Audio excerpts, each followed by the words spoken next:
Essere ancora in vita è stata solo questione di secondi. Se oggi Livio, 75enne di Trebaseleghe, può raccontare cosa gli è accaduto, è solo grazie alla tempestività di intervento dei medici dell'unità operativa complessa di cardiologia dell'ospedale di Camposampiero, sopravvissuto a 9 arresti cardiaci nell'arco di poco tempo. Livio era stato colto da malore a causa di un blocco atrioventricolare di terzo grado.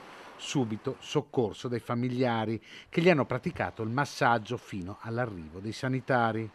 A fare la differenza quel venerdì è stata la velocità di intervento. Questo è il messaggio che il dottor Emanuele Bertaglia, direttore dell'UOC di cardiologia dell'ospedale di Camposampiero, vuole mandare. L'intervento, avvenuto 2 settimane fa, dopo l'arrivo in ospedale al 75enne, in nemmeno un'ora è stato impiantato il pacemaker.